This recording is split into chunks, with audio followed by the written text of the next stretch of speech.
Are you tired of the traditional podcast view? Are you ready for a new voice in sports entertainment and geeks talking about wrestling on the internet? Whacked Out Wrestling is on the air.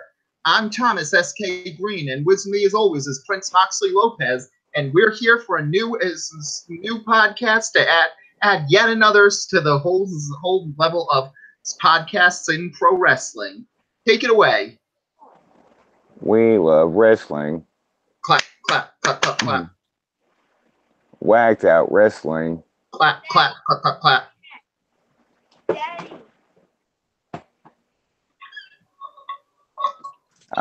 We're going to talk about all promotions, the most like obscure things to the most relevant things. It's going to be a journey of anything we can think of to talk about. It's going to be a journey, like I say. Mm-hmm. Yep, and hopefully we can actually make this work and in these ones. Unfortunately, neither of us have actually worked for a promotion, so that means more than likely no one will listen. But hey, it'll be fun nonetheless. So, hey, that always makes it better when you pretend you're doing something that like you've never actually done. Like, hey, I can pretend I've done it. Yeah. That's why they call it like fantasy booking and stuff. Like I can pretend I'm doing this. Yeah. Yeah, everybody's had those ones.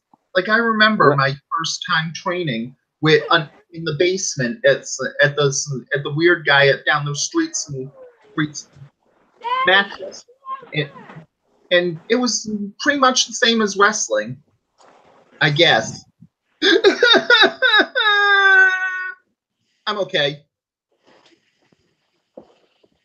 But you always had to do that look like, are you sure? Mm-hmm. Like you had to do that look back like. Yeah.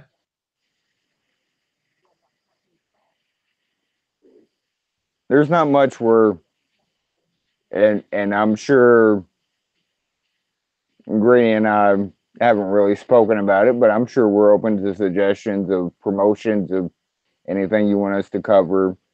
Like, we'll be into it. Like, give us a suggestion, we'll watch it and talk about it. Yep, one of the big things about this is that you can get pretty much anything out there. From WWE to the shindiest shindy on the planet, you can get it in this time, so we can watch pretty much anything.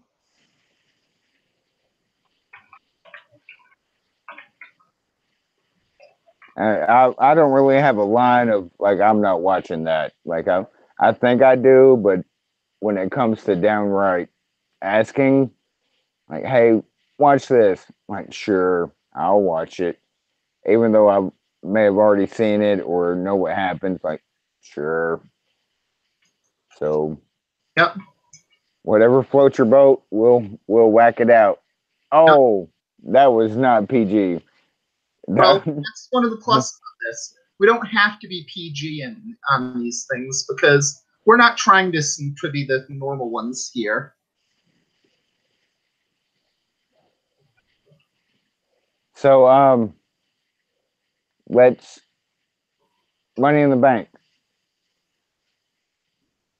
This was it was a good pay-per-view compared to Backlash, but it was just a disheartening pay-per-view is the best example for it. Because the pay-per-view was just Money in the Bank should be the one moment you know that things are going to change, and this just felt like status quo. See, I would have. I agree to an extent. I would have somehow reversed the men and women, Carmella and Braun winning, and would have reversed that a little bit. Or Carmella, sorry, I'm stuck on last year. Bliss winning, and like I would have reversed that somewhat, but it's hard to do that when the Raw champion is nowhere to be found. Yeah, But that's really the issue because honestly, it's not so much that Alexa would be a bad Money in the Bank winner, and the payoff of her actually taking out Nia versus Ronda was actually a pretty inspired choice for it to give those ones, but it's just status quo. We've seen Yeah, Alexa Bliss as champion. We know that she's a threat to be the champion, and it just seemed like same shit, different year. And Money in the Bank is the one pay per view where same shit, different year cannot be done. You've got to tell people with the Money in the Bank winners, okay, something's going to change this year. You can right. feel it. Exactly. And it's the same thing with Braun Strowman. I've always been a firm believer that the Money in the Bank winner should be a first time winner, a first time world champion when they cash in. And Braun Strowman would be a first time world champion, but the guy's gotten matches with Lesnar already. It's not Yeah. like a special occasion, so it just It, feels like status quo. yeah. It's and I said this going into Money in the Bank.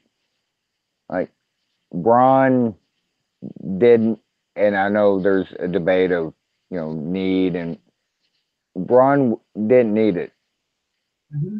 and I know that word need will be debatable, but that he didn't. It made no somebody SmackDown or Raw, either one. Braun was the out of all eight. Like Braun already had a push. Mm-hmm. Like, he did not need Money in the Bank to go with it. Yeah. And honestly, that's really the big problem because it says something when even Kevin Owens and Finn Balor, two former world champions, would have felt like they needed it more than Braun Strowman would need it because at least then okay, they're going against Lesnar. That's at least a fresh match. Right. Like that. I just as as much as people argue about Alexa not only winning but cashing in the same night. Like my biggest problem, and yes, I'm an Alexa fan, but I also agree that she didn't need that, and she's held the title too long. Yeah, Braun winning it just like where do you go from here, kind of thing. Yeah, and it just seems like it's just normal for it. And I'm sorry, and I said this on leading into it. Him just looks so weird. 385-pound man with little bitty briefcase. Like he just looks weird with the Yeah. briefcase. Yeah, but I think that it's the weird thing that with with Braun Strowman, you know that the form is going to be that he looks weird with the briefcase. It's the ha ha people, fat guy in a little coat. That was funny. It's funny, damn it, do it. And I Yeah, don't think I the impression is that good. So I can see what they. It's just so visually weird. How does Braun Strowman like every time, especially in still shots and stuff that they put on WWE.com, like the however he holds the briefcase, it just looks like are you holding your wife's purse? Are you hold like it just the visualization is just so mhm. weird. Well, at least that probably gives an excuse for why both members of Team Little Big got the Money in the Bank briefcase. Heck, throw in Nicholas as their adopted kid, and you have a sitcom right there. Well, yeah, but they I won't say ruined, but it was gone pretty much in a flash of what they could have done with Braun and Alexa both being holders at the same time. Well, at the very least, the one good thing about this one is that it says something that one of the better angles they have between a man and the woman is this slow burn, will they or won't they thing between Braun Strowman and Alexa Bliss. And it's such a slow burn, and it's one of the good things because it's the only thing they have where a man and a woman are actually allies in any way, shape, or form in this one, as well as heavyweights and cruiserweights, or cruiserweights and women, or pretty much anything. Just make some allies, dang it. That was a good callback when I'm not a fan of all the ladders being set up and everybody, top of the ladders to start a segment or the show. But the interaction between Alexa and Braun, I guess it was the go home show. Like they did a callback to like, hey, we teamed up, like we like each other, and Braun, for you would think, just mentally just looking at him, like he doesn't have the acting chops and stuff, but he does. He has perfect timing, Mhm. and that was a good callback of uh, because they're portraying Alexa being the smallest woman on the women's roster and Braun being basically the biggest man in the men's roster, and how the interaction works. Yeah. Yeah, although it does say something that if that's the reason, then it doesn't work for the angle to boil down to Alexa Bliss is small, Braun Strowman is big. Now kiss. Yeah, like Mhm. I'm not a fan of like no romantic stuff or anything. Just realize your strengths and your weaknesses together in a wrestling aspect and go on from there. Don't do anything like don't make it more than that. Well, it's not even just that. It's just the fact that, again, the big problem with wrestling right now is that there's no overarching benefits. Everybody's a lone wolf and everybody exists in a vacuum. There's what they're doing, and it has nothing to do with anything else on the roster, no matter if that works or not. It says There's something that the Shield is so good because not just are they three dominant workers and three main eventers, but they're three people who are actually sold as being friends with each other. And you sell that Rollins, Ambrose, and Reigns all are friends. They care about what and they'll help each other. And that's really a plus for booking. there's only one lone wolf in the WWE, I think he's a and constable now, so damn it, you beat me to it. You yes. you stole It's my punchline, son of a Well, shit. it's going to be a good thing until they realize the angle where Constable Corbin thinks he's the toughest man, but he actually walks his beat in ladies' pantyhose. We know all your secrets. Oh Lord,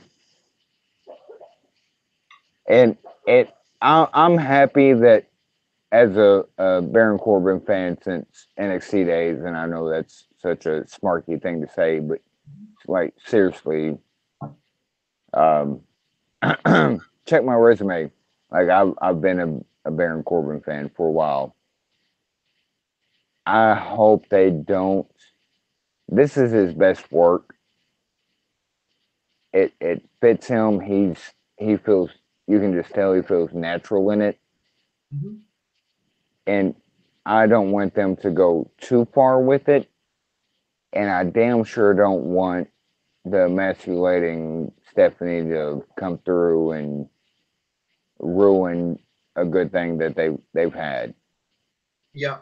Well, that's really the plus because they tried Baron Corbin as generic grr arg monster, and he's good. He's dominant as a monster, and he's a decent power wrestler. But he's just so much better when he's the screw anything you like. I hate anything that you like solely because you like it. Stop having fun, guy at WWE. It's just Yeah, natural. That's how he was so good in NXT, and that's how he's being good in this role.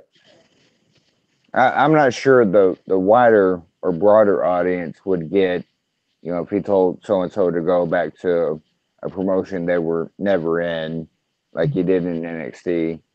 But Yeah, like the footing is there of that that's him, and isn't that what everybody says? Like we want the personality turned up a little bit, not always to 11, because we see what happens there, yeah, but turn it up like this is who I am, hmm and that's truly who he is. Turning up just a little bit for the character, yeah. but don't go too far and don't make a too much of a joke of it, if you will.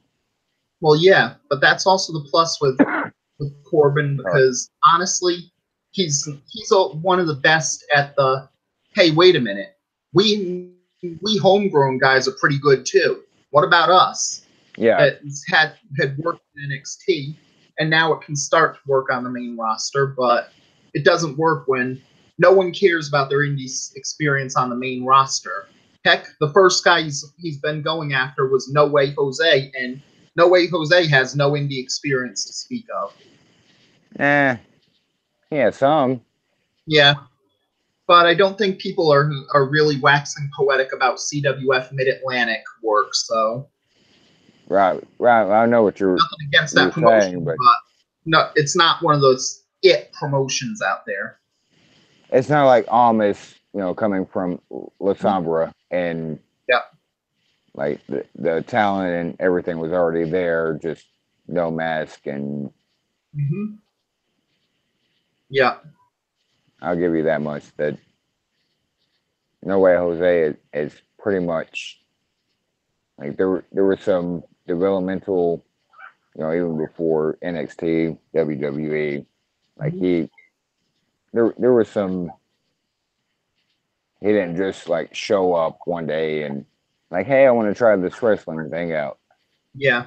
But he also wasn't Lasambra hmm coming in as almost Yeah. Well, that speaking. also goes to the big question: at what level of wrestler do you have to be before you can be considered an indie darling for your signing? Like, we can pretty much say that if you came from TNA, Ring of Honor, and with Keith Lee getting the "look who we signed" moment at Takeover, now WWN, you probably get the "okay, they're an indie darling."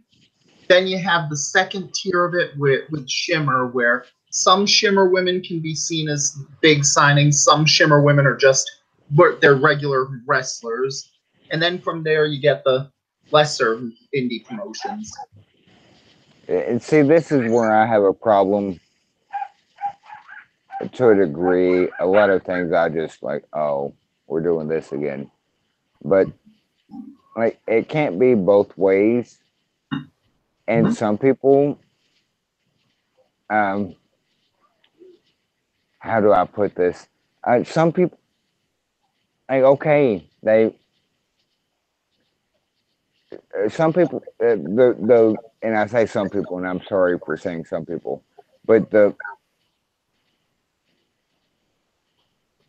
a an audience, or especially a vast audience of people that like, okay, we're love them, when they're in bingo halls.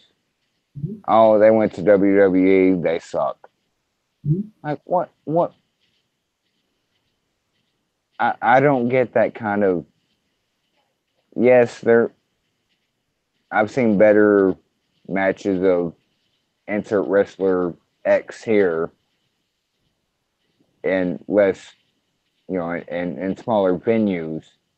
But just to discount, like they're in WWE, so they don't matter or they don't quote unquote.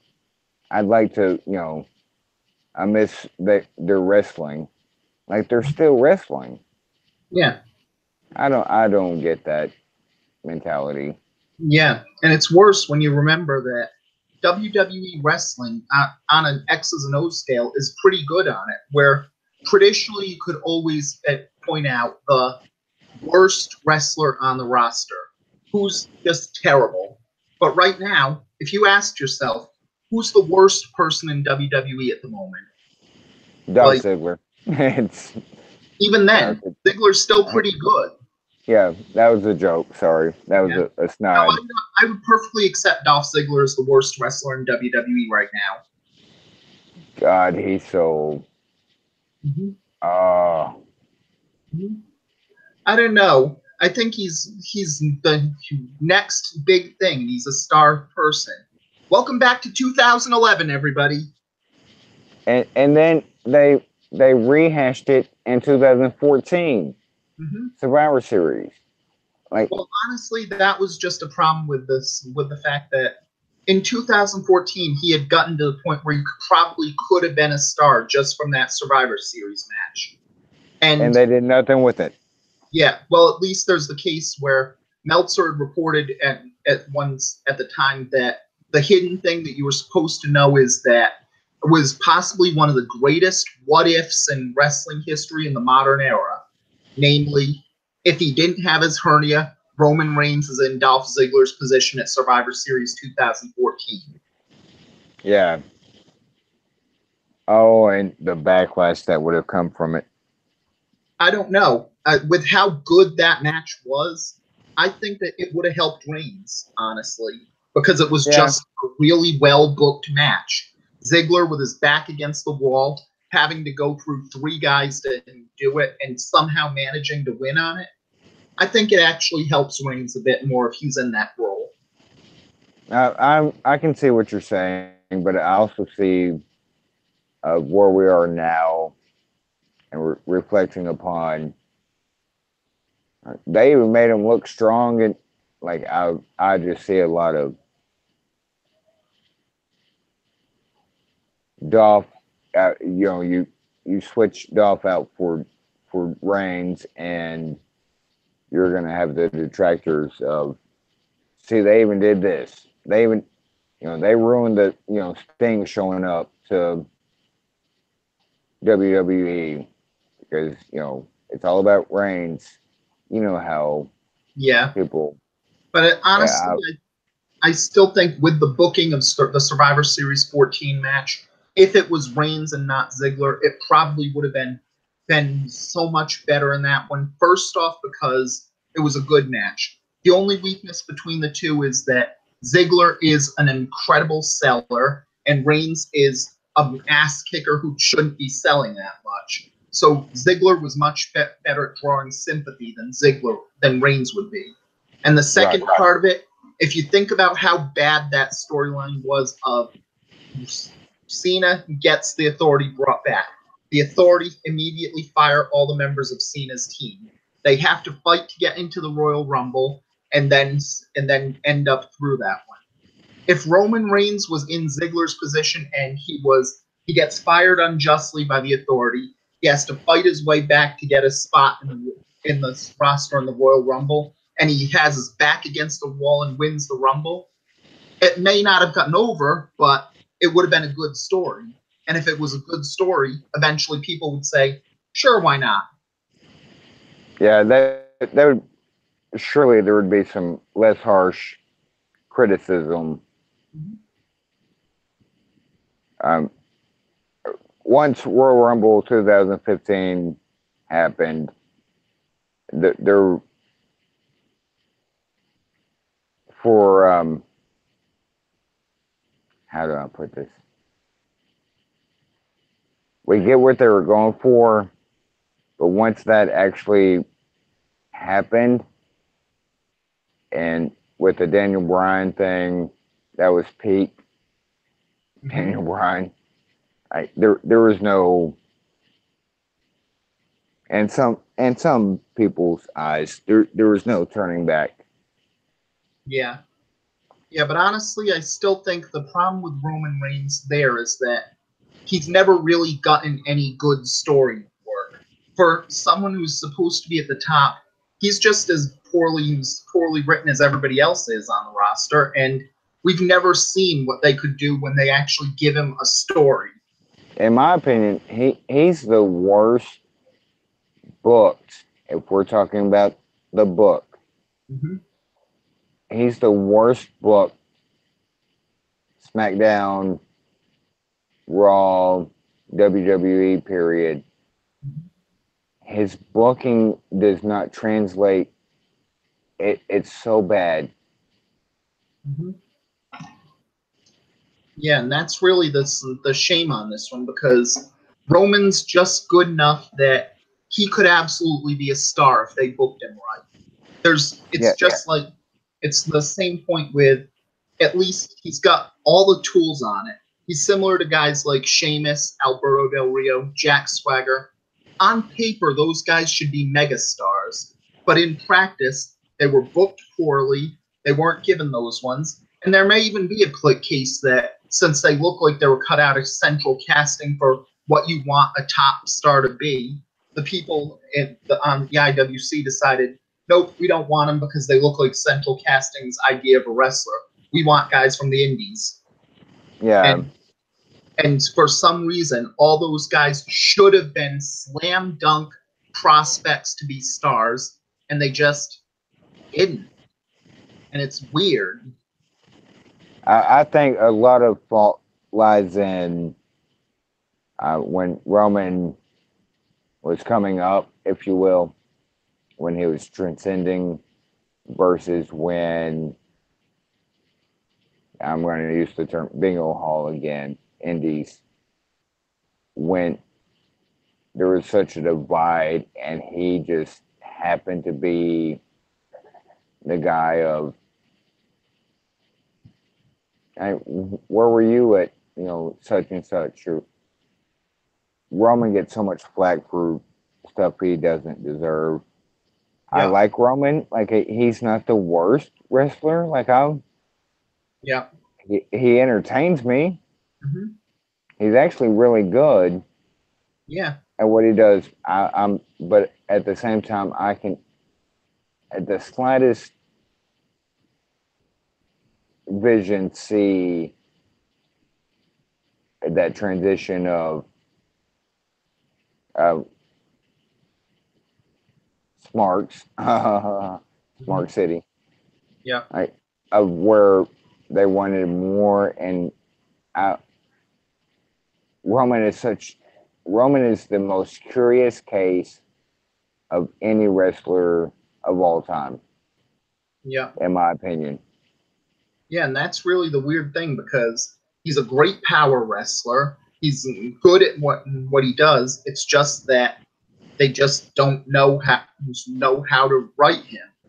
And it's Yeah, even more tragic because they're trying to force him into a round hole, square peg of Roman into a round hole of next John Cena, and it's disgusting because there's a perfectly good square hole right next to that round hole that you can put the square peg into. Make him the new Batista. He's kind of uh, smug. He's an ass kicker. He's charismatic. Just make him Batista. And we've seen Batista is a big movie star now. He became a star. You can use this. in my opinion, Roman has more charisma than Batista. Yeah. Like he has the attributes of just, especially if you look at Batista's coming up and Roman, just Mhm. look at it on a scale. Yeah. I Because think Roman has more of the potential of being something other than,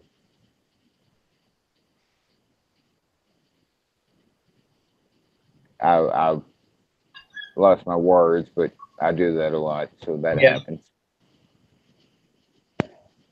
Well, it's just weird on this one because again, if you look at all those things, like you said, Batista wasn't very good in the ring until he broke out. Roman was very good before he exploded as well. Batista had never really had much of a character until he had gotten over on this one, and Roman had had a bit more of a connection with fans in the Shield. You could absolutely make him a star like that. And if you do well, maybe you have him even go as big as a Goldberg or something like that.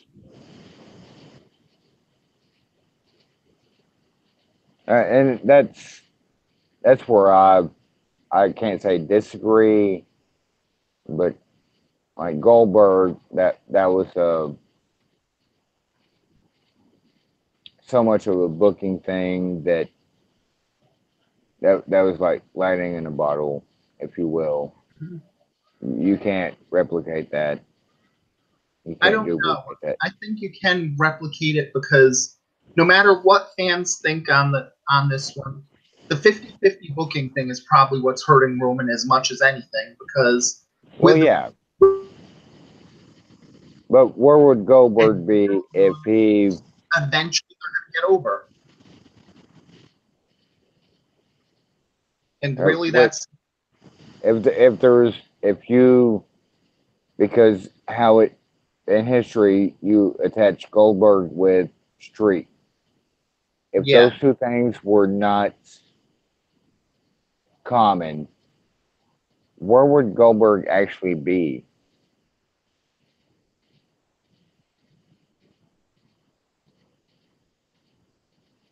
Tough question.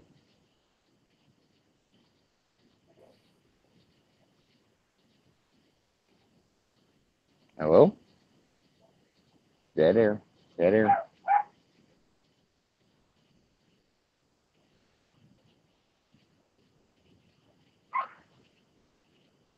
Okay. Talking to myself. I just see that the Street was more important than Goldberg. Goldberg was okay, couldn't do shit in the ring, so be it. But the hype in the Street outweighed the abilities of what he portrayed in the ring. Like that is pretty much obvious. And I think I lost Greeny, so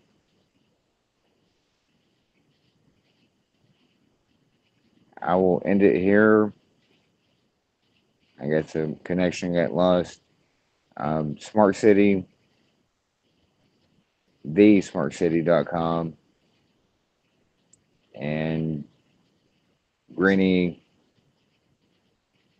some people know him as SK, myself, Mox, and we'll end this here. And next time, we'll see you. Hope you listen. Hope you enjoyed. Whacked The out. things that Oh, happen podcast people. Sorry about that. My browser shut down. well, well, well. Look who did a "you're too old to wrestle" comeback kind of thing. Okay, I was just saying bye to everybody, but Oh, this works too. yeah. Yeah, that's one of the problems when it just freezes up like that. So If anybody's ever done a podcast, it happens a lot. hmm but yeah, if it's pretty much ended and then it works better that way too. So No, I was trying to just say things that, like, well, mhm. we're having a Greeny, Yeah. but if you had anything to say, go ahead and say it. Not really. Jackass. Mm-hmm. Yeah. All right, well, for Greeny and myself, we're under the umbrella of Smart City, thesmartcity.net. Uh, the podcast is Whack That Wrestling. We'll figure this is our first time doing this. Or not, whichever.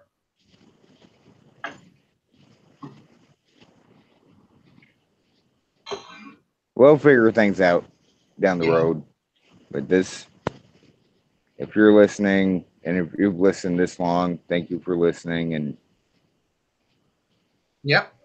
we'll see you in the future. we talk nothing about the, the current week of wrestling, Well, except that's for probably little good Money in the because Bank. I didn't actually watch most of the current week of wrestling because I've been way too busy for this week. Yeah, so I missed a lot. But anywho, give us a follow, give us a subscribe, and we'll get better. Yeah. Have a good night. Deuces, peace.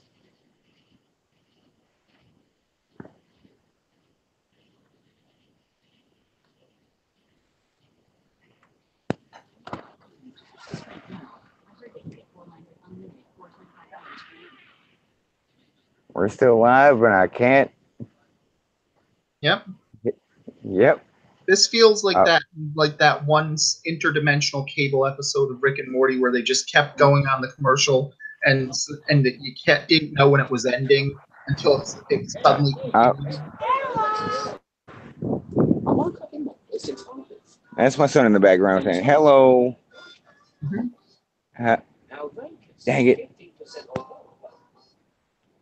Mhm. Candy.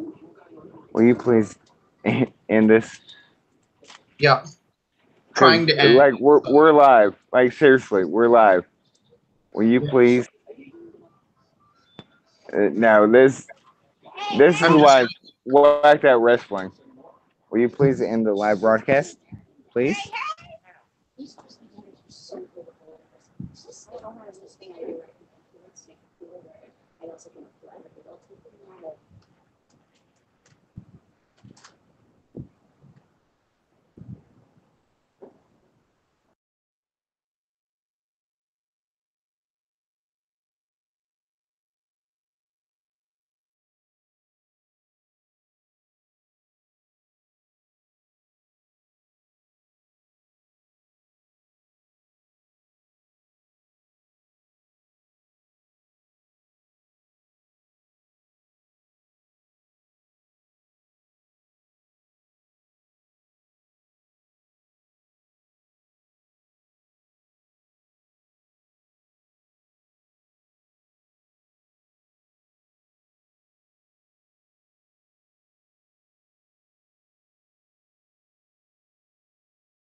Oh dear. Oh dear, oh dear, oh dear. We don't know how to end this call, folks. So, oh dear. Oh dear, oh dear, oh dear. We don't know how to end this call, folks. So, oh dear. Oh dear, oh dear, oh dear. We don't know how to end this call, folks. So, oh dear. Oh dear, oh dear, oh dear. We don't know how to end this call, folks. So, oh dear. Oh dear, oh dear. We don't know how to.